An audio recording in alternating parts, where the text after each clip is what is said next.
Hello everyone, I am S.K. Gupta. I welcome you all on our YouTube channel of School of Science and Achievers Academy. मैं आप लोग को बच्चों 10th class की chemistry पढ़ाने वाला हूं। देखिए बच्चों, साइंस जो है हमारे पास क्लास 10th में, वैसे आप फ्रेंडली हो चुके हो क्लास 9 से ही कि हमारे पास साइंस को 3 सेक्शन में डिवाइड करके पढ़ा जाता है। सही है, फिजिक्स, केमिस्ट्री एंड बायो। ये पहले से आपको चीजें पता है या नहीं है? बताओ यार, पता है या नहीं है? बताइए, फटाफट बताइए। पता है ना, आपने पढ़ा भी होगा। तो क्लास 10th में भी वही पैटर्न हम फॉलो करने वाले हैं। सेम पैटर्न हमारे पास क्लास 10th में भी फॉलो होने वाला है, यानी 10th में भी हमारा साइंस जो डिवाइड होने वाला है वो 3 सेक्शन में डिवाइड होने वाला है, फिजिक्स, केमिस्ट्री एंड बायो। तो मैं जो आपको सेक्शन पढ़ाने वाला हूं वो है केमिस्ट्री, और केमिस्ट्री जो मैं पढ़ाऊंगा बच्चों भूल जाओगे सारी चीजें, है ना। सिर्फ और सिर्फ आपको केमिस्ट्री ही याद रहेगी। तो आप क्या, मेरी बातों को आप ध्यान से सुनना, मैं बेसिक लेवल से, जीरो से, अगर आपको अभी तक कुछ भी नहीं आती है, मैं जीरो से स्टार्ट करूंगा और एक लेवल अब तक लेकर चलूंगा, और आपको सारी चीजें समझ में आएगी भी। जहां पे भी अगर आपको प्रॉब्लम्स होती है, जो भी वर्डिंग मेरी समझ नहीं आती है, जो भी मैं लिखाता हूं, एक्सप्लेन करता हूं, अगर नहीं समझ में आती है तो उसको आप कमेंट में लिख के बता सकते हो कि सर ये नहीं समझ में आया। तो मैं ट्राई करूंगा कि नेक्स्ट लेक्चर में उस चीजों को कवर करके फिर से एक्सप्लेन कर दूं। आई बात समझ आप लोगों को? अरे बोलिए हाँ या ना, अरे बोलिए हाँ या ना, आया ना। तो चलिए ज्यादा टाइम वेस्ट नहीं करते हुए हम स्टार्ट करते हैं केमिस्ट्री। तो सबसे पहले हमारे माइंड में क्या आता है? सोचिए, सबसे पहले हमारे माइंड में क्या आता है कि केमिस्ट्री है क्या? केमिस्ट्री है क्या? हालांकि आपने 9th में पढ़ा होगा कि केमिस्ट्री है क्या, है ना। फिर से एक बार मैं आपको रिकैप कर देता हूं कि ये केमिस्ट्री है क्या बेसिक। तो देखिए 9th में आपने बच्चों क्या पढ़ा था? आपने क्या पढ़ा था 9th में? बेसिकली ये कि साइंस का एक वो ब्रांच है, साइंस का केमिस्ट्री वो ब्रांच है जिसमें हम मैटर के अबाउट पढ़ते हैं। किसके अबाउट पढ़ते हैं बच्चों? बोलिए, अरे बोलिए, किसके अबाउट पढ़ते हैं? मैटर के अबाउट। याद करो, क्लास 9 का पहला ही chapter matter in our surrounding था या नहीं था? था ना। तो सबसे पहले डिफाइन देखो केमिस्ट्री को कैसे हम डिफाइन कर रहे हैं, सही है ना, कि ये केमिस्ट्री जो है हमारे पास बच्चों साइंस का वो ब्रांच है जिसमें हम मैटर के अबाउट पढ़ते हैं। क्लास 9 में हमने मैटर के अबाउट पढ़ा है, मैटर के अबाउट पढ़ते हैं, उसके कंपोजिशन के अबाउट पढ़ते हैं और उसके स्ट्रक्चर के अबाउट पढ़ते हैं। स्ट्रक्चर की जो कहानी होगी कुछ हम 10th में देखने वाले हैं और कुछ 11th में देखने वाले हैं। आई बात समझ? उसके बाद इसमें जो भी चीजें ट्रांसफॉर्म हो रही है, एक दूसरे में कन्वर्ट हो रही है, उसको हम केमिकल रिएक्शंस आगे चल के नाम देने वाले हैं। उसके अबाउट भी हम स्टडी केमिस्ट्री में ही करते हैं। तो सिंपली हमने केमिस्ट्री को डिफाइन किया, chemistry is the branch of science which deals with the study of matter and its composition, है ना, and its structure. Also deals with the transformation that they undergoes. इसमें जो भी ट्रांसफॉर्मेशन हो रही है उसके अबाउट भी हम यहाँ स्टडी करने वाले हैं। इतनी बात आपको समझ आती है क्या? अरे बोलिए हाँ या ना। समझ आती है पक्का? अरे बोलो, कुछ तो बोलो यार, समझ आ रही है ना। तो चलो अब देखो, सबसे पहली चीज हमने आपको केमिस्ट्री का क्या बता दिया, प्यारा सा डेफिनेशन बता दिया। मैं बोर्ड पे लिख दिया आप लोगों को कि शायद मैं जब डिक्टेट कर रहा था तो उस वक्त आप नहीं लिख पाए होगे, तो आप इसका पहले स्क्रीनशॉट ले लोगे, तो इससे बेनिफिट होगा कि आप लेक्चर एंड के बाद भी आप अपना शॉर्ट नोट्स बना सकते हो, या नोट्स तो आपको बनाना ही है। मैं कोशिश करूंगा कि डिस्क्रिप्शन में लिंक आपका नोट्स का डालने की ट्राई मैं करूंगा, फिर भी आप एक बार लिख लोगे, सही है। तो देखिए, फिर मैंने बोला कि सर केमिस्ट्री, अभी तक तो हमने साइंस को ही 3 सेक्शन में डिवाइड किया करते थे। कौन कौन सा बच्चों? बोलिए, फिजिक्स, केमिस्ट्री और बायो। लेकिन मैं बोल रहा हूं कि अब केमिस्ट्री को भी हम कितने सेक्शन में डिवाइड करके पढ़ सकते हैं? 3 सेक्शन में डिवाइड करके पढ़ सकते हैं। हालांकि क्लास 10th में इसकी कोई नीड नहीं है, फिर भी आपको मैं एक रफ आइडिया दे रहा हूं कि केमिस्ट्री को भी हम कितने सेक्शन में पढ़ते हैं बच्चों, 3 सेक्शन में पढ़ते हैं। कौन कौन सा बच्चों बताइए, कौन कौन सा? सबसे पहला ऑर्गेनिक है, दूसरा इनऑर्गेनिक है और तीसरा हमारे पास फिजिकल केमिस्ट्री है। ये क्लास 11 से सेपरेट हो जाता है, लेकिन क्लास 10th में मैं बात करूं फिजिकल एंड इनऑर्गेनिक दोनों मिक्स है, लेकिन ऑर्गेनिक का सेक्शन अभी भी क्लास 10th में अलग है। सही है, मैं बताऊंगा कि कौन सा चैप्टर क्लास 10th में ऑर्गेनिक का है। मैं दूसरी चीज मैं बताऊं आप लोगों को कि फिजिकल और इनऑर्गेनिक दोनों मिक्स है, तो यहां हम सेपरेट नहीं कर पाएंगे। ठीक है, तो देखिए सबसे पहले कि ऑर्गेनिक में हम क्या पढ़ते हैं, ये आपको आइडिया रफली आइडिया होना चाहिए कि कार्बन और उसके कंपाउंड। कार्बन आपको तो पता ही है ना, कार्बन हमारे लिए क्या है, एलिमेंट है। कार्बन हमारा क्या है, एलिमेंट है। आपने क्लास 9th में पढ़ा होगा, जिसकी एटॉमिक नंबर 6 हुआ करती थी। तो ये कार्बन और उससे रिलेटेड कोई भी कंपाउंड के अबाउट स्टडी करते हो तो हमारे लिए क्या होगा, ऑर्गेनिक केमिस्ट्री होगा। जब हम स्टार्ट करेंगे ऑर्गेनिक केमिस्ट्री क्लास 10th का ही, जिसका नाम है, चैप्टर का ही नाम है कार्बन एंड इट्स कंपाउंड। देखो ऑर्गेनिक को हम जब डिफाइन किए तो क्या था कि study of carbon and its compound को ही हम ऑर्गेनिक केमिस्ट्री बोलते हैं। और क्लास 10th में हमारा चैप्टर नंबर जो 4 है वो यही है, कार्बन एंड इट्स कंपाउंड। तो बेसिकली वो कौन सा है सेक्शन, ऑर्गेनिक का ही सेक्शन है। जब वो चैप्टर हम स्टार्ट करेंगे तो बहुत ही डिटेल्स में ऑर्गेनिक केमिस्ट्री कैसे ओरिजिनेट हुआ वो सारी चीजों को एक्सप्लेन करते हुए चलेंगे।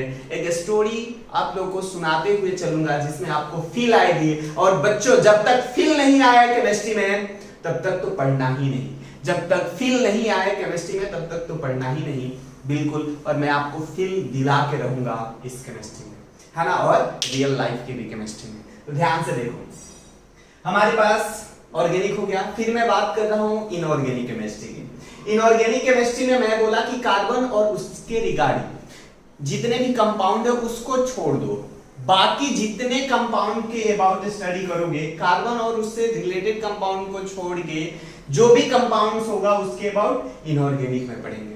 तो सर ये दोनों में तो सारी चीजें हो गई कवर, फिर इसकी आने की क्या जरूरत थी? तो बेटा इसकी आने की ये जरूरत थी कि अब जो भी हमारा चेंजेस हो रहे हैं, केमिकल चेंजेस हो रहे हैं, तो उसमें कुछ लॉज आएंगे। तो उस लॉज का मैथमेटिकल एक्सप्रेशन जो भी हमारा स्टडी करना होगा वो हम कहाँ करेंगे, फिजिकल केमिस्ट्री में। जो भी फिजिकल और केमिकल चेंजेस के रिगार्डिंग लॉज होंगे वो हमारे पास कहाँ आने वाला है, फिजिकल केमिस्ट्री में आने वाला है। इतनी बात समझ आती है क्या? तो ये 3 हमारे पास केमिस्ट्री को मैंने सब डिवाइड किया है, जो थोड़ी बहुत आपको आइडिया होनी चाहिए। क्लास 11th में जब जाओगे आप तो एक और सेक्शन में बताऊंगा एनालिटिकल केमिस्ट्री, अभी मैं उस पर डिस्कशन बिल्कुल नहीं करूंगा, आप टेंशन में आ जाओगे। सही है, चलो तो नेक्स्ट अब हमारे पास, अब अपने मुद्दे की बात पे आते हैं। सर ये तो मुद्दे की बात नहीं थी, ये तो जस्ट इंट्रोडक्शन था कि केमिस्ट्री है क्या, केमिस्ट्री में क्या पढ़ना है अपने को। अब अपने मुद्दे पे आते हैं कि क्लास 10th में हमारी कितनी केमिस्ट्री है, क्लास 10th में कौन कौन सी केमिस्ट्री पढ़नी है। बहुत इंटरेस्टिंग केमिस्ट्री क्लास 10th की है बच्चों। और अपने पास टोटल 5 चैप्टर्स हैं। 5 चैप्टर्स में हमारे पास कौन कौन सा है, chemical reaction and equations, acid bases and salts, metal and non metals है, carbon and its compound, periodic classifications of elements. ये टोटल 5 चैप्टर्स है। बोर्ड में जब हम बात करें इसके वेटेज का, तो बोर्ड में वेटेज हमारे पास इस चैप्टर का 25 मार्क्स हो जाता है। ऑन एन एवरेज इस चैप्टर से मैं बात करूं तो 5 मार्क्स हर एक चैप्टर से आपका वेटेज होने वाला है। ये थोड़ा ईच चैप्टर्स की मैं बात करूं, चैप्टर वाइज वेटेज जो है कांस्टेंट नहीं होता है, ये सारे को मिला के 5 चैप्टर्स को मिलाकर 25 मार्क्स का वेटेज होता है, जिसमें से सबसे ज्यादा अगर मैं वेटेज की बात करूं तो कार्बन एंड इट्स कंपाउंड का बच्चों होता है। क्लियर है, ऑन एन एवरेज आप मान सकते हो कि 5 मार्क्स इस चैप्टर से हमारा पूछा जाने वाला है क्वेश्चंस। और मैं आपको बता दूं कि केमिस्ट्री का पेपर बहुत ही ज्यादा बोर्ड में आसान होता है, बहुत ही ज्यादा। 1 से 2 लाइन में आप आंसर लिखो और फुल मार्क्स पाओ, 1 से 2 लाइन में आंसर लिखो, फुल मार्क्स पाओ। तो सबसे मजेदार तरीके से आपको केमिस्ट्री में सिखाने वाला हूं, बस आप मेरे साथ रहो, बस आप मेरे साथ रहो बच्चों, बाकी चीजें मैं आपको बहुत इंटरेस्टिंग वे में समझाने वाला हूं। क्लियर है क्या? अरे बोलो हाँ या ना। क्लियर है या नहीं है? क्लियर है? फटाफट इसका स्क्रीनशॉट ले लो, अगर अभी तक आपने नहीं लिया है तो फटाफट ले लो। चलिए बच्चों, ये तो मैंने आपको जस्ट एक इंट्रो दिया केमिस्ट्री के अबाउट। अब हम बात करते हैं, ज्यादा टाइम आपका वेस्ट नहीं करते हुए हम फर्स्ट चैप्टर पे आते हैं। फर्स्ट चैप्टर हमारा कौन सा है बच्चों? Chemical reaction and equations. Chemical reaction and equations. देखो, जब केमिकल रिएक्शंस की बात करते हैं एंड इक्वेशंस में, ये चैप्टर में हमारे पास क्या होने वाला है, तो सबसे पहला जो वर्डिंग लिखा है चैप्टर का उसको समझने की ट्राई करते हैं कि ये है क्या। Chemical reactions. केमिकल रिएक्शंस, अपने को कैसे पता चलेगा कि यहां पे केमिकल रिएक्शंस हो गई है या नहीं हुई है? अपने को कैसे पता चलेगा कि सर केमिकल रिएक्शंस यहां हुई है या नहीं हुई है? ये अपने को कैसे पता चलेगा? बहुत सिंपल है, बहुत सिंपल है। देखिए, मैं क्या बोल रहा हूं कि आप क्या बोलते हो कि केमिकल रिएक्शन आपकी आइडेंटिटी। अगर मैं बोलता हूं, मैं अभी आपके साथ बहुत फ्रेंडली बिहेव कर रहा हूं, अगर मैं आपके साथ स्ट्रिक्टली बिहेव करने लगूं तो आप बोलोगे कि सर आपके अंदर चेंजेस आ गए हैं। अब चेंजेस कैसे आ सकता है? कोई हो सकता है कि मेरे अंदर केमिकल लोचा हो गया हो सकता है कि मेरे अंदर कोई केमिकल लोचा हो गया हो, तो मैं क्या हो जाऊं? आपके साथ स्ट्रिक्टली बिहेव करूं या गुस्सा हो जाऊं आप पे। बहुत खुशी के मूड में हूं, बहुत ज्यादा खुशी के मूड में हूं, तो हमारे अंदर केमिकल लोचा होती है, दैट मींस केमिकल रिएक्शंस होती है, केमिकल रिलीज होता है जिसका नाम है डोपामाइन, जो कि अगर वो रिलीज होगी तो मैं ज्यादा से ज्यादा आपके साथ हैप्पी होके पढ़ा सकता हूं या बात कर सकता हूं। क्लियर है क्या? अरे बोलो हाँ या ना। क्लियर है या नहीं है? क्लियर है बच्चों? वैसे ही मैं बोल सकता हूं कि केमिकल रिएक्शन तभी होगी जब हमारे पास नेचर और आइडेंटिटी इनिशियल सब्सटेंस की कुछ ना कुछ, ऐसा नहीं बोल रहा हूं कि 100% चेंज हो जाए, मैं बोल रहा हूं हो सकता है कि 100% भी चेंज हो जाए, लेकिन थोड़ी बहुत भी अगर इनिशियल सब्सटेंस की नेचर में चेंजेस आती है, आइदर वो फिजिकली चेंज हो, आइदर वो केमिकली चेंज हो, तो उस वहां पे मैं बोल सकता हूं कि यहाँ पे केमिकल रिएक्शंस हो चुकी है। अब तुम सोच रहे होगे कि सर यहाँ फिजिकली चेंज, फिजिकली और केमिकली जो लिखा हुआ है वर्ड, इसका क्या मतलब है? फिजिकली और केमिकली चेंज। फिजिकली चेंज में जैसे मैं बात करूं, फिजिकली चेंज में जैसे सिंपल सा मैं एग्जांपल बात करूं तो क्या आ सकता है? बोलो फिजिकल स्टेट। फिजिकली चेंज में हमारे पास क्या आ सकता है बताइए? Physical state. फिजिकल स्टेट का मतलब समझ में आता है आप लोग को? फिजिकल स्टेट का मतलब क्या आता है समझ आप लोग को? कि अगर हमारे पास जैसे वाटर की बात कर ले, वाटर हमारे पास पहले क्या है? लिक्विड में है, सही है ना? गर्म कर दो तो ये वाटर किस चीज में चला जाए? गैस में चला जाए। देखो, अपनी नेचर को इसने चेंज कर लिया, है वाटर, लेकिन पहले लिक्विड में था, अभी ये गैस में चला गया। एक आप क्या ले सकते हो? आइस ले सकते हो। आइस भी तो वाटर ही होता है, लेकिन वो सॉलिड फॉर्म में होता है। ये मेल्ट होगा तो क्या बनेगा? बोलो H2O, लिक्विड बनेगा। अपने नेचर को इसने चेंज किया। पहले ये क्या था? बहुत आइस की बात करो तो आइस वाटर से क्या होती है? हार्ड होती है। हार्डर होता है नहीं होता है? हार्डर होता है। तो अभी अपनी इसने इनिशियल प्रॉपर्टी को जब ये लिक्विड में कन्वर्ट हुआ होगा तो इसने चेंज कर लिया, ट्रांसफॉर्म कर लिया। क्लियर है क्या? तो फिजिकल चेंज हुआ। फिजिकल चेंज में और भी बात करते हैं। कलर की बात करो, पहले कुछ और कलर है, जैसे अभी रेड कलर है, बाद में पिंक कलर में कन्वर्ट हो गया। पिंक कलर तो बहुत लोगों का फेवरेट भी होता है। तो रेड कलर से ये पिंक कलर में कन्वर्ट हो गया, तो यहाँ पे फिजिकल चेंज ही हुए बेटा। क्या हुआ? फिजिकल चेंज हुआ। बात समझ में आती है? हो सकता है कि उनके बीच हमारे पास कलर का भी केमिकल रिएक्शन होके भी फिजिकल चेंज हो सकती है। दोनों हो सकता है, दोनों साथ में भी हो सकता है, कोई इशू नहीं है। नेक्स्ट अगर मैं बात करूं डेंसिटी भी हमारा कहां आता है बच्चों? फिजिकल चेंज में आता है। डेंसिटी भी फिजिकल चेंज में आता है। हार्डनेस की बात करो तो कहां आता है? फिजिकल चेंज में आता है। तो सर केमिकल चेंज में क्या आता है? जैसे मैं बात करूं H2+O2 को जब आप मिक्स करो, हाइड्रोजन और ऑक्सीजन को जब आप मिक्स करते हो, यहाँ पे एक रॉड लेते हैं हम लोग, सही है, ये रॉड हमारा प्लेटिनम रॉड होता है। ऐसे हमारे पास एटमॉस्फेयर में हाइड्रोजन भी है, ऑक्सीजन भी है। क्या ये दोनों मिलके वाटर बना लेते हैं? बिल्कुल नहीं बच्चों, वहां पे प्लेटिनम इलेक्ट्रोड हम यूज करते हैं तो वाटर बनाते हैं। क्लियर है? तो ये दो पहले अलग था, हाइड्रोजन ऑक्सीजन अलग था, ये दोनों आपस में केमिकली कंबाइन होके अलग चीज बना रहे हैं। ऐसा नहीं कि इधर हमारे पास हाइड्रोजन ऑक्सीजन था तो इधर हमारा नाइट्रोजन बन गया, नहीं बेटा, ये दोनों एक दूसरे को क्या किए, रीअरेंज होके वाटर का फॉर्मेशन किए हैं। किसका फॉर्मेशन किया है बच्चों? वाटर का फॉर्मेशन किया है। जैसे कार्बन है, कार्बन को ऑक्सीजन के साथ डाल दो तो ये क्या बन जाएगा बच्चों? CO2 बन जाएगा। देखो कार्बन और ऑक्सीजन दोनों एक दूसरे से कंबाइन हो गए, पहले अलग अलग थे, कंबाइन हो गए और क्या बना? CO2 बना, कार्बन डाइऑक्साइड बोलते हैं इसको। नेक्स्ट और एग्जांपल ले लो, मैं आपके डे टू डे लाइफ की बात करता हूं, रस्टिंग। रस्टिंग जब होती है, रस्टिंग पता है ना, आयरन की रस्टिंग होती है नहीं होती है? सुना ही होगा आप लोगों ने, देखा भी होगा घर पे आप लोगों ने। ब्राउन कलर की आयरन पे बेसिकली क्या हो जाता है? रस्ट क्या हो जाता है? रस्ट कलेक्ट हो जाता है, डिपॉजिट हो जाता है। क्लियर है? तो रस्टिंग भी एक हमारा केमिकल प्रोसेस होता है। वो आयरन के साथ वाटर कंबाइन होकर क्या बना लेता है? Fe2O3.H2O। तो ये सारी चीजें हम बाद में बात करेंगे कि रस्टिंग का इक्वेशन क्या है, कैसे बनता है, नहीं बनता है। बट यहाँ पे केमिकली देखो, आयरन और वाटर दोनों मिलकर हमारे पास ये क्या बना है? रस्ट का फॉर्मेशन किए हैं।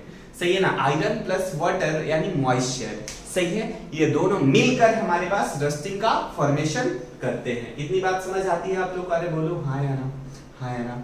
चलो अब आपको थोड़ी लैब की, मैं अगर आप लोगों के सामने होता तो लैब में ले चल के आपको परफॉर्म करके दिखाता है एक्सपेरिमेंट, ये एक्टिविटी। हालांकि एनसीईआरटी में भी है, आप जस्ट एक इमेजिनेशन कर सकते हो मैं जो बताने की कोशिश कर रहा हूं।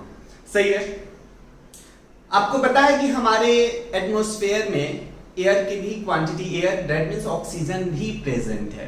कोई भी चीज हम जलाते हैं तो विदाउट ऑक्सीजन वो कंबशन पॉसिबल नहीं है। तो एयर में हमारे पास क्या है? ऑक्सीजन है, इसलिए कंबशन पॉसिबल हो जाती है आसानी से। तो लैब में हमारे पास मैग्नीशियम का रिबन मिलता है, मैग्नीशियम वायर एक्चुअली रिबन होता है वो। तो मैग्नीशियम रिबन हमारे पास मेटल होता है, वो सॉलिड फॉर्म में होता है, वो बेसिकली रिबन के फॉर्म में आपके लैब में अवेलेबल होता है। तो उसको आप क्या करोगे? उसको आप क्या करते हो, जाओ लैब में, आपके पास लैब में बर्नर होता है। क्या होता है बच्चों? लैब में हमारे पास क्या होता है? बर्नर होता है। ये बर्नर कुछ आपको ऐसा दिखाई देता है, शायद अगर आप लोग कभी गए होंगे तो ये बंसन हमारे पास बर्नर होता है। बेसिकली यहाँ से फ्लेम हमारा जलता है। क्लियर है? तो इस फ्लेम पे आप क्या करोगे? ले जाओगे और हमारे पास रिबन से हमने कुछ मैग्नीशियम वायर को कट किया है। सही है? और इसको हमने, हमारे पास स्ट्रॉन्ग होता है जिससे हम होल्ड कर सकते हैं। सही है ना? होल्ड कर सकते हैं। चिमटा समझ में आता है ना, मम्मी लोग जिससे रोटी इधर उधर करती हैं। सही है? वो समझ लो कि ये हमारे पास, समझ लो कि वायर है, ये हमारे पास क्या है? मैग्नीशियम वायर है। सही है? और इसको हमने, ये चिमटा है, इससे हमने होल्ड किया, सिर्फ बच्चों इधर उधर चला गया। देखो दूसरा होल्ड किया हमने। अब इसको होल्ड किया, अब कहां ले जाऊंगा मैं? ये हमारे पास इस बंसन बर्नर पे ले जाऊंगा। ये बर्नर पे जब मैं लेके गया तो ये क्या होगा? सोच के देखिए। मैं डायरेक्ट क्यों नहीं इसको होल्ड कर रहा? क्योंकि ये मेटल है और metal good conductor of electricity होता है, आपने क्लास 8 में भी पढ़ा होगा। तो हो सकता है कि मेरा ये इधर से हीट पास होकर यहां तक पहुंच जाए और मेरा हाथ जल जाए, इसलिए मैं इसको टोंग से पकड़ रहा हूं। तो यहां पकड़ा और इसको फ्रेम ये पे बंसन बर्नर पे लेके गया। तो बंसन बर्नर पे लेके जाऊंगा तो एयर के प्रेजेंस में ये जलना स्टार्ट होगा और ये जलता है बहुत ही ज्यादा ब्राइट लाइट के साथ जलता है बच्चों, बहुत ही ज्यादा ब्राइट लाइट के साथ ये हमारे पास मैग्नीशियम रिबन जलता है। क्लियर है क्या? ये मैग्नीशियम रिबन जो है ये बेसिकली बहुत ऑक्सीजन के, एयर में हमारे पास ऑक्सीजन है, ऑक्सीजन के प्रेजेंस में हमारे पास जलता है और क्या बनाता है? ये मैग्नीशियम ऑक्साइड बनाता है। क्या बनाता है? Magnesium oxide. इसका पाउडर कैसा बनता है बच्चों? व्हाइट पाउडर होता है। कैसा? व्हाइट पाउडर होता है। बात समझ में आती है क्या? तो यहां भी देखो क्या हुआ है, केमिकल रिएक्शन, यानी कि मैग्नीशियम और ऑक्सीजन कंबाइन होकर मैग्नीशियम ऑक्साइड का क्या कर रहे हैं, फॉर्मेशन कर रहे हैं। यहाँ पे एक चीज पूछा जाता है, बहुत ध्यान से सुनिएगा। यहाँ पे एक क्वेश्चन बोर्ड में आता है इस एक्टिविटी से रिलेटेड। क्या है वो क्वेश्चन? बोला जाता है कि जब हम मैग्नीशियम रिबन यूज करते हैं कंबशन के लिए यानी जलाने के लिए, तो उससे पहले उसको हम सैंड पेपर से क्या करते हैं, उसको क्लीन करते हैं। क्यों क्लीन करते हैं? क्यों, ऐसा क्यों? ऐसे भी तो जला सकते हैं। अरे जला सकते हो, बिल्कुल जला सकते हो, ऐसे जला सकते हो, लेकिन जलाने में आपको हो सकता है कि ज्यादा देर तक उस बंसन बर्नर पे इस आप मैग्नीशियम रिबन को होल्ड करके रखना पड़ेगा। क्लियर है? ऐसा क्यों होता है? ऐसा क्यों होता है? क्योंकि इसके लेयर पे हमारे पास कुछ मैग्नीशियम ऑक्साइड, क्योंकि मैग्नीशियम एयर के साथ हमारे पास ऑक्सीजन के साथ रिएक्ट करके कुछ अमाउंट तक मैग्नीशियम ऑक्साइड बना लेता है। बहुत ज्यादा नहीं, लेकिन बहुत स्लाइटली एक लेयर बना लेता है। जैसे ये रिबन है, मैग्नीशियम रिबन है, सही है ना? यहाँ पे मैग्नीशियम रिबन है, बात समझ में आती है? तो अपर लेयर पे कुछ पार्ट मैग्नीशियम ऑक्साइड का बना लेता है, और मैग्नीशियम ऑक्साइड का अगर बन गया तो ये आसानी से अब जलेगा नहीं। तो ये इसके लिए एक प्रोटेक्टिव लेयर बना देता है। क्या बना देता है? Magnesium oxide form a protective layer on magnesium ribbon. तो इसको हम क्या करते हैं बच्चों, सैंड पेपर से रब करके इसको पहले हम रिमूव करते हैं, फिर हम इसको जलाने की कोशिश करते हैं। इतनी बात समझ में आती है क्या? अरे बोलो हाँ यार, समझ में आती है बच्चों। नेक्स्ट अगर बात करें और भी चीजें, और भी केमिकल रिएक्शंस की थोड़ी बात बताता हूं आपको। आप कैंडल जलाते हो, अरे जलाते हो नहीं जलाते हो, कैंडल जलाते हो, वहां भी क्या होती है, केमिकल रिएक्शंस होती है या नहीं होती है? अरे बच्चों बिल्कुल होती है। क्या होती है वहां? केमिकल रिएक्शंस होती है। इतनी बात समझ आती है क्या? अरे बोलो हाँ या ना। समझ आया क्या?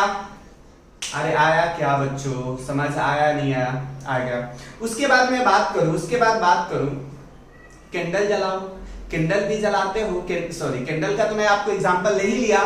हाँ, फ्यूल्स जलाते हो। फ्यूल्स में जैसे मैं बात करूं, पेट्रोल जलाते हो, पेट्रोल ले लो, डीजल ले लो, केरोसिन ले लो, है ना? इसको आप जब जलाते हो तो क्या होता है, वहां भी एक टाइप की केमिकल रिएक्शन सी बेसिकली होती है। इतनी बात समझ आती है क्या आप लोगों को? 100%।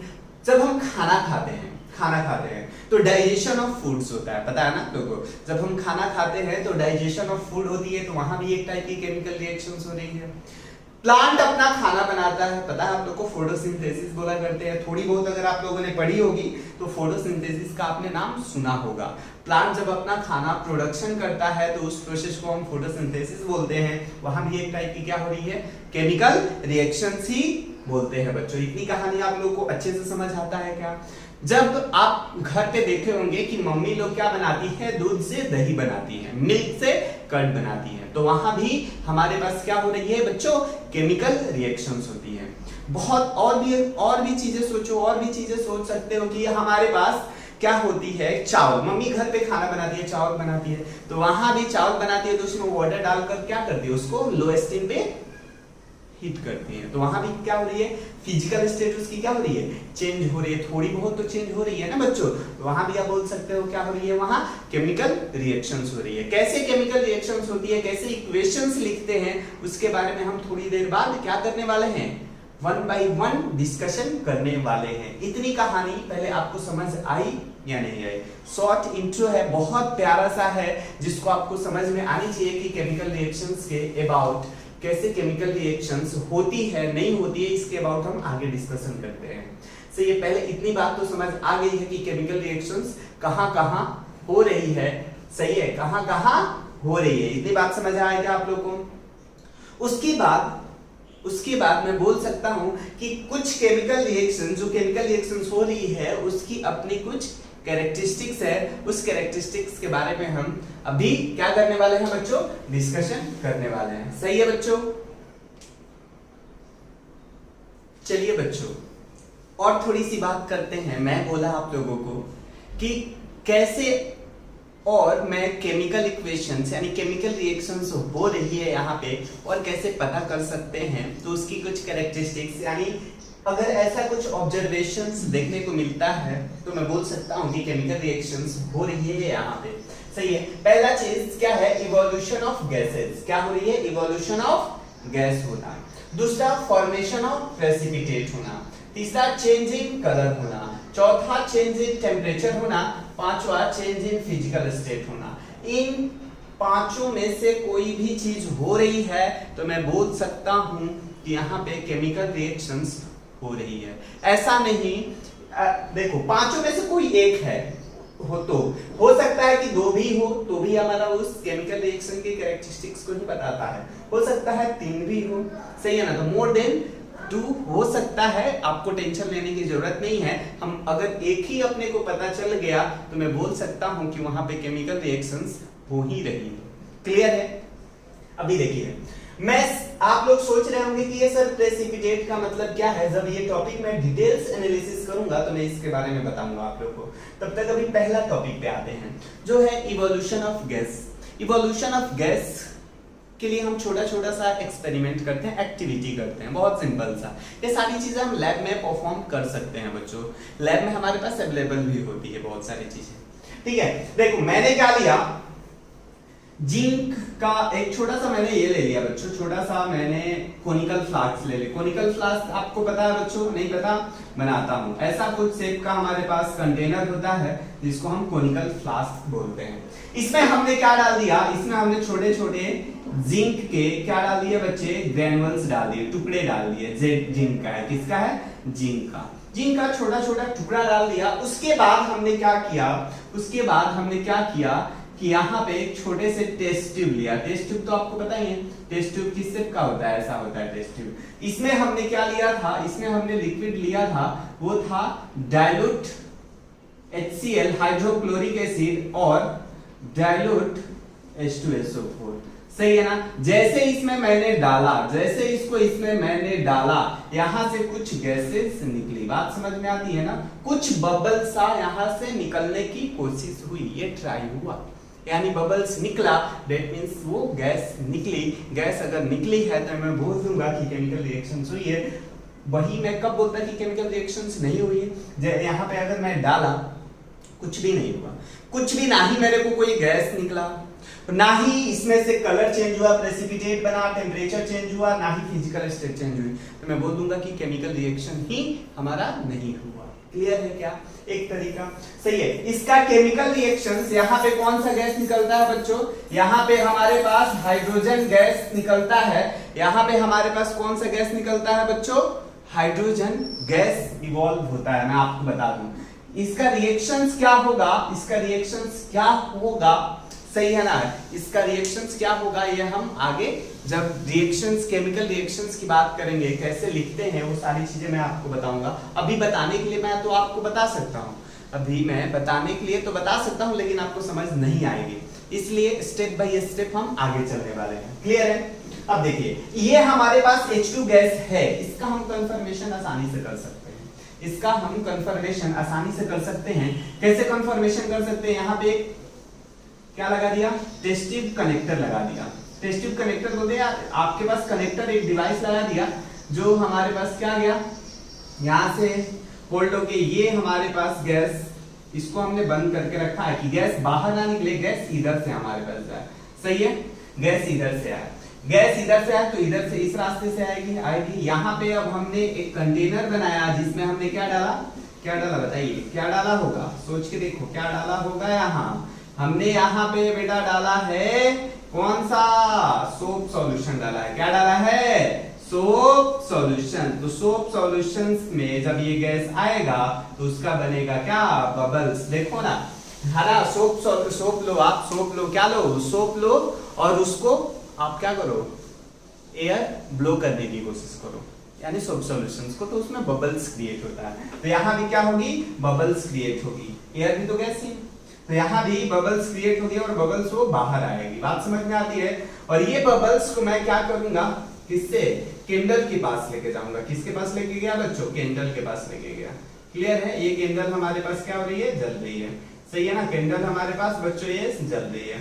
तो ये कैंडल के पास जब मैं लेके गया तो ये गैस जो है ये जो गैस आ रही थी ये पॉप साउंड से बर्स्ट हुआ।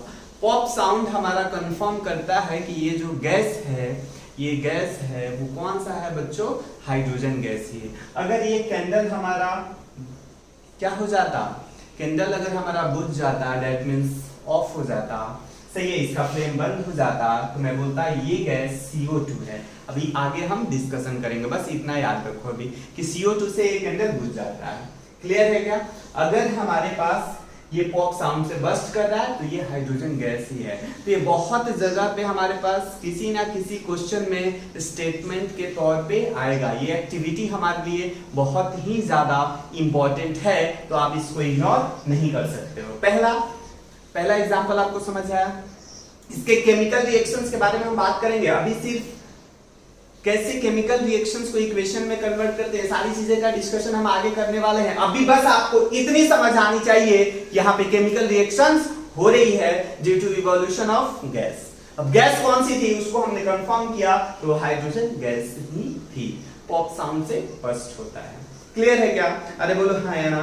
उसके बाद हमने क्या किया, वही दूसरी एक एक्सपेरिमेंट, दूसरी एक्टिविटी करते हैं बच्चों। दूसरी एक्टिविटी भी हमारे लिए सिंपल ही है। यहाँ पे आप जिंक के जगह पे क्या लेते हैं, मैग्नीशियम का रिबन ले लो, छोटा छोटा, उसका भी ग्रेनुअल्स बना लो। मैग्नीशियम ले लो, फिर से वही चीज डालो तो कौन सी गैस निकलेगी, हाइड्रोजन गैस। फिर से सेम चीज आप कंफर्म कर सकते हो। तीसरा एक्सपेरिमेंट करते हैं। तीसरा में हम इस बार लेने की कोशिश करते हैं सोडियम कार्बोनेट। सोडियम कार्बोनेट क्या लेते हैं बच्चों, सोडियम कार्बोनेट लेते हैं। ये भी सॉलिड फॉर्म में अपने को मिल जाएगा। सोडियम कार्बोनेट लिया, इस बार मैग्नीशियम की जगह हमने क्या लिया, सोडियम कार्बोनेट लिया। तीसरी कैरेक्टरिस्टिक यानी तीसरी एग्जांपल की बात कर रहा हूं, तीसरी एक्टिविटी की बात कर रहा हूं मैं। अभी किसमें हमारा डिस्कशन चल रहा है, इवोल्यूशन ऑफ गैस में चल रहा है। तो सोडियम कार्बोनेट हमने लिया और दूसरा चीज क्या करने की इसमें कोशिश की बच्चों, बहुत सिंपल है, वही डाइल्यूट HCl लिया या डाइल्यूट H2SO4 लिया। तो यहां भी एक गैस इवॉल्व हुआ, यहां भी एक गैस इवॉल्व हुआ और वो भी गैस इवॉल्व हुआ। तो इस गैस को फिर से हमने पास करके देखा। तो पास करके इस बार जब हमने गैस को देखा तो ये कैंडल इस बार क्या हो गई, ऑफ हो गई, बुझ गया कैंडल। इसका मतलब कौन सा गैस मैंने आपको बताया था, CO2 गैस से कैंडल हमारा बुझ जाता है बच्चों, ये जलना बंद हो जाता है। इतनी बात समझ आती है क्या? अरे बोलो हाँ या ना, समझ आई या नहीं आई? तो गैस इवॉल्व हुआ, दैट मींस केमिकल रिएक्शंस हुई है। 3 एग्जांपल आपको बहुत अच्छे से क्लियर है क्या? तीनों एग्जांपल इवोल्यूशन ऑफ गैस के क्लियर है क्या? क्लियर है तो आप इसको अपने नोटबुक में लिखोगे कि क्या हमने पहला क्या किया था, बोलो। पहला हमने जिंक ग्रैनुअल्स लिया था, उसमें डाइल्यूट HCl या H2SO4 डाला था, तो उसमें से गैस इवॉल्व हुई थी। वो गैस इवॉल्व हुई यानी कि कंफर्म करता है कि यहाँ केमिकल रिएक्शंस हुई है। हालांकि उस गैस को हमने कंफर्म किया, सोप सॉल्यूशन से पास करके देखा, बबल्स बना, बबल्स को कैंडल के पास लेके गया, जलते हुए कैंडल, सही है। तो हमारा बबल्स पॉप साउंड से बस्ट हुआ। दूसरा एग्जांपल मैग्नीशियम के साथ सेम ही था। वही जब हम सोडियम कार्बोनेट लिए थे, सोडियम कार्बोनेट में HCl डाला था, H2SO4 डाइल्यूटेड डाला था, तो वहां से जो गैस निकली वो कैंडल को क्या कर दी थी बच्चों, फ्लेम को बंद कर दी थी, ऑफ कर दी थी। वो गैस कौन सी थी, CO2 गैस थी। इवोल्यूशन ऑफ गैस का कहानी आपको अच्छे से क्लियर है, इवोल्यूशन ऑफ गैस की कहानी अच्छे से क्लियर है। तो दूसरे पे आते हैं। दूसरा प्रेसिपिटेट का मतलब क्या होता है, पहले ये आपको समझ आना चाहिए। प्रेसिपिटेट का मतलब क्या होता है ये समझाता हूं मैं आपको। देखिए, आप जब सॉल्यूशंस बनाते हो, क्या बनाते हो, सॉल्यूशंस। तो सॉल्यूशंस ये टेस्ट ट्यूब में हमने लिया, ये पूरा सॉल्यूशंस बना हुआ है। अब सॉल्यूशंस में सारी चीजें डिसॉल्व है, अभी सारी चीजें डिसॉल्व है। अब डिसॉल्व है, मैंने कोई ऐसा सब्सटेंस डाला, कोई ऐसा केमिकल डाला जो इससे रिएक्ट करके नीचे में क्या हो गया, जाकर कुछ अमाउंट डिपॉजिट हो गया, यानी सॉलिड का फॉर्मेशन होने लगा। अगर सॉलिड का फॉर्मेशन होगा तो ऑब्वियस सी बात है, सॉलिड की डेंसिटी ज्यादा होती है देन द लिक्विड, तो वो नीचे जाकर सेटल डाउन होने की कोशिश करेगा। और नीचे जाकर ये सेटल डाउन होने की कोशिश करेगा, इसी को हम क्या बोलते हैं बच्चों, प्रेसिपिटेट बोलते हैं, सही है। या इसी को आज से मैं क्या लिखूंगा, पीपीटी का फॉर्मेशन हो गया, क्या हो गया, पीपीटी। प्रेसिपिटेट को मैं शॉर्ट फॉर्म में क्या लिखूंगा बच्चों, पीपीटी, या कहीं पे बोलूं पीपीटी तो आपको समझ में आनी चाहिए कि पीपीटी क्या इंडिकेट करता है बच्चों, प्रेसिपिटेट। फिर से एक बार रिपीट करता हूं कि ये प्रेसिपिटेट है क्या, रिपीट कर दूं क्या आप लोग के लिए। देखिए मेरे पास एक सॉल्यूशन था जो डिसॉल्व फॉर्म में था, अभी मैंने उसमें कुछ केमिकल डाला या कोई भी सब्सटेंस डाला तो वहां से सॉल्यूशंस के जो डिसॉल्व पार्टिकल्स थे उसको कुछ सेटल डाउन कराने की कोशिश की, यानी सॉलिड का फॉर्मेशन हुआ तो वो नीचे सेटल डाउन होगा, उसी सॉलिड को हम प्रेसिपिटेट बोलते हैं। क्या बोलते हैं बच्चों, प्रेसिपिटेट बोलते हैं। इसकी कुछ अलग अलग कलर अपनी हो सकती है, उस पर भी हम क्या करने वाले हैं, डिस्कशन करने वाले हैं। इतनी कहानी आप लोगों को समझ आती है क्या? अरे बोलिए हाँ या ना, अरे बोलो यार समझ आती है क्या? तो चलो फॉर्मेशन ऑफ प्रेसिपिटेट में मैं आपको एग्जांपल्स और एक्टिविटी लेके समझाता हूं, ध्यान से देखिए, ध्यान से सुनिएगा। पोटेशियम आयोडाइड है, क्या है, पोटेशियम आयोडाइड, आयोडाइड लिया, सही है, पोटेशियम, यानी इसी टेस्ट ट्यूब में मैंने क्या लिया, एक टेस्ट ट्यूब लिया, टेस्ट ट्यूब लिया, इसमें हमने क्या डाल दिया, पोटेशियम आयोडाइड का सॉल्यूशन बनाने डाल दिया, KI, इसको KI भी बोलेंगे, पोटेशियम आयोडाइड, आगे आप चल के सीखोगे पोटेशियम आयोडाइड, सही है। इसमें हमने पोटेशियम आयोडाइड लिया। दूसरा जब हम बात करते हैं, दूसरी की बात करें, पोटेशियम आयोडाइड लिया, नेक्स्ट जब हम डिस्कस करते हैं तो यहाँ पे अभी इसका कोई कलर नहीं था, अब हमने इसमें लेड नाइट्रेट डाल दिया, क्या डाल दिया बच्चों, लेड नाइट्रेट। क्या फॉर्मूला होता है अभी हम लिखना सिखाएंगे आप लोगों को, टेंशन नहीं लीजिए, तभी तब तक के लिए मैं आपको बता दूं PbNO3 होल ट्वाइस होता है, सही है। मैं लिखना सिखाऊंगा बच्चों इस फॉर्मूला को, टेंशन की बात नहीं है, बिल्कुल नहीं है। अगर आपने 9th में नहीं सीखी है तो मैं यहाँ पे आपको सिखाने वाला हूँ और बहुत ही अच्छे वे में सिखाने वाला हूँ, भूलोगे नहीं, भूलोगे नहीं, सही है। तो इसमें जब मैंने डाला तो कुछ टाइम बाद जब देखा तो यहाँ पे क्या बना बच्चों, वही सॉलिड जमा हो रहा था, नीचे में क्या जमा हो रहा था, सॉलिड। ऊपर में ऐसा नहीं था कि सॉल्यूशन नहीं था, सॉल्यूशन था, कुछ सॉलिड इकट्ठा हो रहा था। ये सॉलिड हमारे पास, ये सॉलिड जो हमारे पास इकट्ठा हो रहा है due to the formation of lead iodide, किसके कारण बच्चों, PbI2, लेड आयोडाइड इसको बोलते हैं, क्या बोलते हैं, लेड आयोडाइड। लेड आयोडाइड, इसका जो कलर था पीपीटी का, ये कैसा था, येलो था। अगर प्रेसिपिटेट बना, हो सकता है कलरलेस भी हो सकता है व्हाइट भी हो, यहाँ पे अनफॉर्चुनेटली इसका कलर कैसा था, येलो था, लेकिन पीपीटी बना, इसका मतलब क्या था, वो कि रिएक्शन हुई है। हालांकि ये तो चेंज इन कलर में भी आ सकता था, या नहीं आ सकता था, चेंज इन कलर में भी ये कैरेक्टरिस्टिक्स आ सकता था बच्चों। पहला पीपीटी वाला क्लियर है क्या, पहला एग्जांपल्स क्लियर है। दूसरा एग्जांपल समझते हैं। दूसरा एग्जांपल बहुत ही प्यारा है, बेरियम क्लोराइड लेते हैं, क्या ले रहे हैं, बेरियम क्लोराइड लेते हैं, सही है, ले ले। बेरियम क्लोराइड ले लिया, उसके बाद हमने इसमें डाल दिया वही डाइल्यूट H2SO4, डाइल्यूट H2SO4 तो पता ही है ना, सल्फ्यूरिक एसिड बोलते हैं, यानी कि ये हमारे पास टेस्ट ट्यूब है, ध्यान से देखिए बच्चों, ये टेस्ट ट्यूब है, इसमें हमने क्या ले लिया, बेरियम क्लोराइड, BaCl2 लिया। इसमें अपने को क्या डालना है, इसमें डालना है H2SO4 डाइल्यूटेड, सही है ना, H2SO4 डाला तो ये हमारे पास क्या बन गया, ये हमारे पास सॉल्यूशंस तो था ही, लेकिन नीचे में कुछ व्हाइट सा प्रेसिपिटेट बना, क्या बना, व्हाइट पीपीटी बना, व्हाइट पीपीटी लिख दिया, दैट मींस प्रेसिपिटेट लिखा है, व्हाइट पीपीटी बना। ये व्हाइट पीपीटी आया है due to the formation of barium sulphate के कारण, बेरियम सल्फेट के कारण कैसा पीपीटी आता है, व्हाइट पीपीटी। तो ये इंडिकेट करता है यहाँ कि केमिकल रिएक्शंस हुए हैं। इतनी बात समझ में आती है क्या, अरे बोलो हाँ या ना। एक और एग्जांपल लेते हैं, ले ले क्या बच्चों, अरे बोलिए ले ले, अरे बोल ही नहीं रहे हो तुम लोग, ले लेते हैं। चलो अगला एग्जांपल है हमारे लिए, ये दो आप लोगों ने छाप लिया होगा एग्जांपल। तीसरा एग्जांपल देखो, हमारे पास क्या है, टेस्ट ट्यूब है, टेस्ट ट्यूब लिया। ये सारी चीजें आप लैब में परफॉर्म कर सकते हो, देख भी सकते हो, अपनी आंखों से देख सकते हो, सही है। मौका मिला तो आपको घर पे दिखाऊंगा मैं लैब में, टेंशन नहीं है। यहाँ देखिए हमारे पास क्या आती है, ये हमने ले लिया इस बार सिल्वर नाइट्रेट, क्या लिया, AgNO3 का सॉल्यूशन ले लिया। किसका ले लिया, AgNO3 का सॉल्यूशन ले लिया। AgNO3 का सॉल्यूशन लिया हमने और इसमें आपने डाल दिया NaCl का सॉल्यूशन। NaCl नमक, पता है ना, जो खाते हैं यार हम लोग, टेबल सॉल्ट भी बोलते हैं। जैसे इसको डाला, यहाँ पे क्या बन गया बच्चों, यहाँ पे ये क्या बन गया, सॉल्यूशन ऊपर में था ही, लेकिन नीचे में कैसा, प्रेसिपिटेट का फॉर्मेशन हो गया, ये पीपीटी बन गया। इस पीपीटी का कलर कैसा था, इस पीपीटी का कलर कैसा था, व्हाइट पीपीटी था। कैसा था बच्चों, व्हाइट पीपीटी था। व्हाइट पीपीटी हमारा है, इसका यहां पे क्यों आया है? Due to the formation of silver chloride. Clear है क्या? सिल्वर क्लोराइड का फॉर्मूला अभी के लिए याद रखो, AgCl कैसे आता है, ये चीजें मैं आपको बताने वाला हूं। तो 3 एग्जांपल इसका भी समझ आया या नहीं आया? अरे बोलो हाँ या ना। आया बच्चों? समझ में आ रही है बात मैं क्या बोल रहा हूं?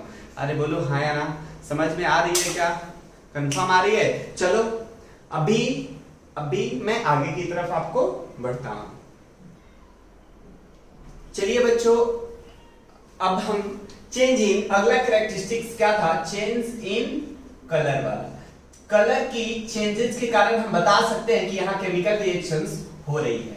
तो एग्जांपल्स लेते हैं जो आप लोग घर पे भी कर सकते हो। घर पे हालांकि आपको तो साइट्रिक एसिड मिल जाएगा, है ना? साइट्रिक एसिड तो मिल जाएगा। साइट्रिक एसिड आपको पता है कहाँ मिलता है? नींबू में मिलता है। कहाँ मिलता है बच्चों? नींबू में। तो नींबू को आप निचोड़ो, वहां से भी आप एक्सपेरिमेंट परफॉर्म कर सकते हो। लेकिन आपको जो दूसरा इसका सब्सटेंस है citric acid plus potassium permanganate, सही है ना? पोटेशियम परमैंगनेट, ये पोटेशियम परमैंगनेट आपको लैब में ही मिलेगा। पोटेशियम परमैंगनेट बेसिकली इसका सॉल्यूशन कैसा कलर का होता है? पर्पल कलर का होता है। कैसा कलर का होता है? पर्पल कलर का। तो जब आप देखो पर्पल कलर है, इसमें आप साइट्रिक एसिड क्या है? कलरलेस ही है, सही है ना? तो इसको जब आप इसमें मिक्स जब आप करते हो तो पर्पल कलर पोटेशियम परमैंगनेट का डिसअपीयर होकर ये क्या बना देता है बच्चों? कलरलेस सॉल्यूशन बना देता है। अगर ये पर्पल कलर डिसअपीयर हुआ और कलरलेस सॉल्यूशन में गया है, इसका मतलब यहाँ क्या हुआ है बच्चों? केमिकल रिएक्शंस 100% हुई है। अभी के लिए साइट्रिक एसिड का फॉर्मूला आप क्या करो? याद रखो, क्योंकि बहुत ज्यादा काम आने वाला है। बात समझ में आती है ना? इंपॉर्टेंट है, सही है? साइट्रिक एसिड कहां? सोर्स ऑफ लेमन, है ना? लेमन में इसका सोर्स होता है। लेमन से हम इसको एक्सट्रैक्ट कर सकते हैं। क्लियर है क्या? एक्सपेरिमेंट के लिए हम लेमन से निकाल कर यूज कर सकते हैं इसको। क्लियर है? अरे बोलो हाँ या ना। दूसरा एग्जांपल्स हमारे पास क्या ले सकते हो आप? दूसरा एग्जांपल किसका? कॉपर कार्बोनेट का ले लो। किसका ले लो? कॉपर कार्बोनेट का। कॉपर कार्बोनेट को लो, हीट करना स्टार्ट करो, गर्म करना स्टार्ट करो।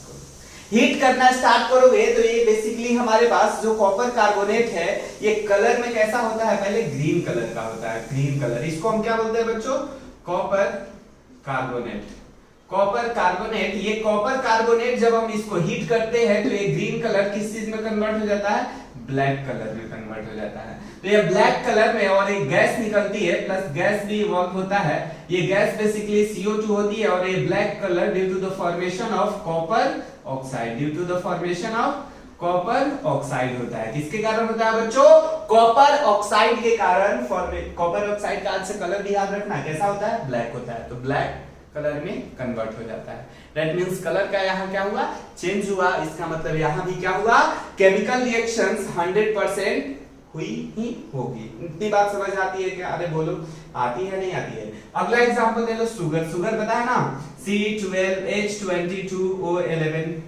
इसको आप क्या करो? गरम करो। शुगर को लो, गरम करना स्टार्ट करो, हीट करना स्टार्ट करो। तो यहाँ क्या बन जाएगा? 12C ब्लैक, ब्लैक कार्बन बन जाएगा। क्या बन जाएगा? ब्लैक कार्बन की फॉर्मेशन हो जाएगी। बात समझ में आती है ना? और वाटर तो निकल ही जाएगा। तो ये इक्वेशंस अभी कैसे आया नहीं आया इसके बारे में अभी टेंशन लेने की जरूरत नहीं है। बस आप इसको गर्म करोगे तो ये ब्लैक में कन्वर्ट हो जाएगा। तो ये इस चीज को इंडिकेट करता है कि यहाँ पे क्या हुई है? केमिकल रिएक्शंस हुई ही होगी। इतनी बात समझ में आई क्या? अभी हमारे पास बच्चों क्या है? अभी हमारे पास 2 और कैरेक्टरिस्टिक्स केमिकल इक्वेशंस की बाकी रह गई। कौन कौन सा?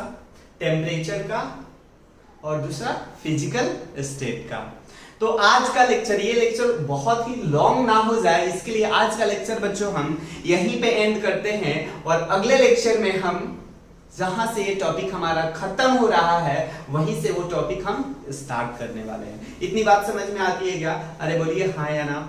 तो तब तक आप अपना ख्याल रखिए। मिलते हैं आप लोगों से अगली क्लास में नई टॉपिक और नई एनर्जी के साथ। तब तक के लिए बाय बच्चों।